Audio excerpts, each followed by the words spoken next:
Hi everyone, it's Chris from the Barrington Area Library, and I have a great book for readers grades 3 through 5, How to Make Friends with the Sea by Tanya Guerrero. Pablo may only be 12 years old, but he's already lived all over the world. Every few months, he and his mom, a zoologist, move from country to country so that she can assist local wildlife organizations, and in their latest adventure have moved to the Philippines. And while this would seem like an exciting lifestyle to some, for Pablo, it's unfortunately just a source of stress. He doesn't really feel like he fits in anywhere. He doesn't really feel like he has a home in the world. Um, and on top of all this, he is also dealing with obsessive compulsive disorder, which is an anxiety disorder that in his case mostly revolves around feelings of contamination, being near dirt, and being near the ocean. Um, and complicating all of these things is his mother's decision to take in a local orphaned girl named Cheeky, who has a cleft palate, which is a medical condition affecting the area between the upper lip and the nose, and she requires medical attention for that.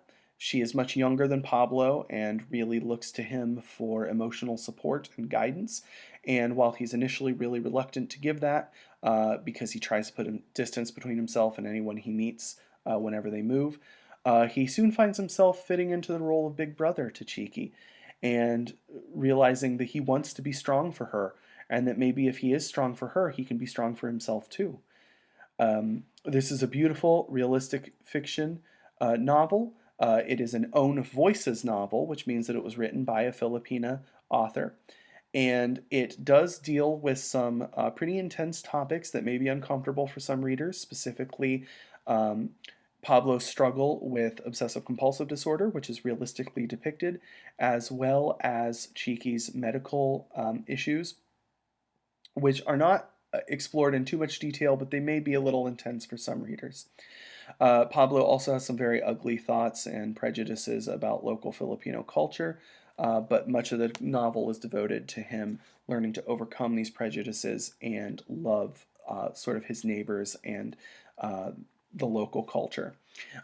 This, I think, will be a real treat to anyone who loves deeply emotional, realistic storytelling. Fans of authors like Kate DiCamillo, Rita Williams Garcia are going to really love this book. Also, I think that middle grade readers will also enjoy this book a lot. As well as anybody who's interested in learning about Filipino culture, I think you'll also enjoy this. So that is How to Make Friends with the Sea by Tanya Guerrero. I hope you read it. I hope you really like it. And I hope I see you at the library really soon. All right. See you later, everybody. Thank you. Bye.